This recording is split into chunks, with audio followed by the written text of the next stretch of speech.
What's up guys, and welcome back to another episode of Cork to Glory. It's episode number 2. And we start today's episode off by seeing Harrington, who was our third choice goalkeeper, has been sold. We don't really get much money put into our budget though for the sale. I think it was around £80,000 got allocated to our budget. So yeah, don't get too excited about the prospect of bringing in some star players around transfer deadline day. However, I did promote a youth player to our academy, Sharky. He is the highest overall player in the youth academy, 57 overall, 17 years old, left back. Looks, okay. I mean, I'm trying to justify it. It's nothing amazing, of course, but I do like the 74 stamina. That's his highest stat coming out of the academy, and the high work rate as well. So clearly a hard worker, good energy. That's good enough for me. And the fact he's 57 overall, yet still good enough to go into our first 11, sort of sums up where we are at the moment with Cork City to start this series off. So yeah, Sharky comes out of the academy, and he's our first youth player that makes a debut in today's episode. So for the first game of today's episode, on the back of the thrilling 4-3 victory on the season opener against Morecambe, taking on Crawley Town for our first home game at Turner's Cross this season. Looking forward to it, and seeing how we can do for our first game in Ireland at home to start the campaign off here. Well, we took the lead early on into the game, but in the second half, unfortunately, things just totally fell apart. We were leading by a goal at the break, but in the second half conceded 2 as Crawley came from behind to win. I talked about this in the first episode of the save. These are the sort of games we'll expect to see a lot of this season. Not a topsy-turvy game, loads of action-packed games as well.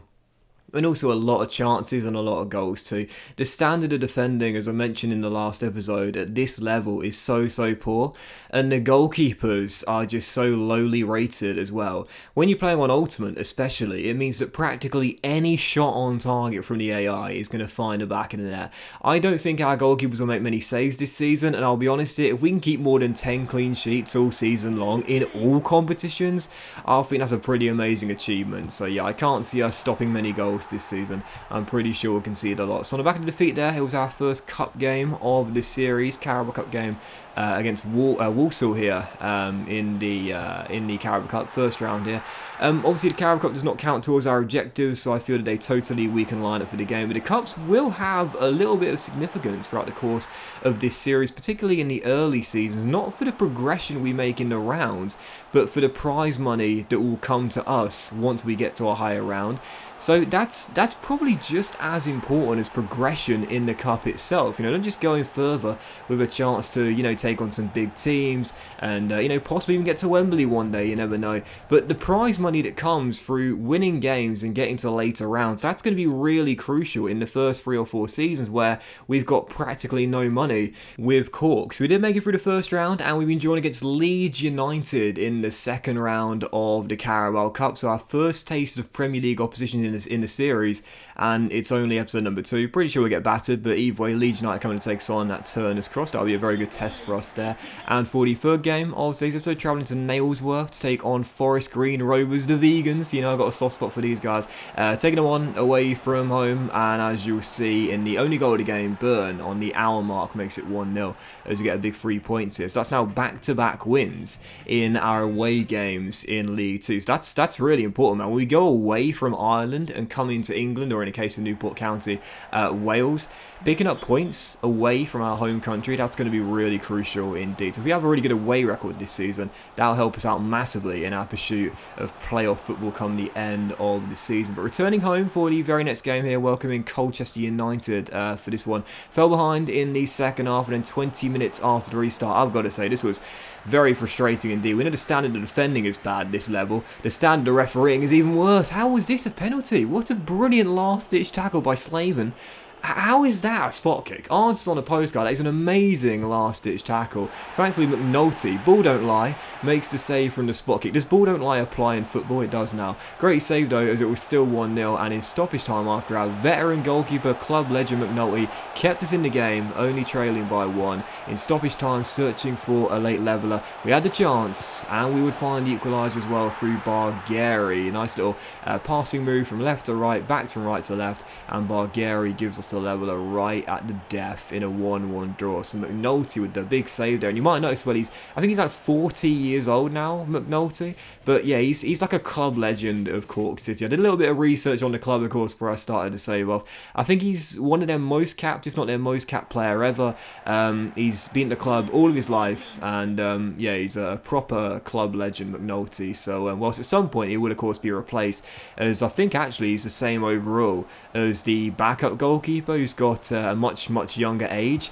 He will, of course, still be part of this team until he decides to hang up the glove. So yeah, great penalty save there and a last-ditch leveller as well. 1-1, and for our following game, we're against Southend, we would take the lead here and make it 1-0 after a brilliant assist by Barry Sharkey. First assist from the youth left-back here, storming down left-hand side. What a lovely cross to the far post. Well, and McGlade turns it in. I think McGlade, by the way, McGlade and Galvin are our two wingers.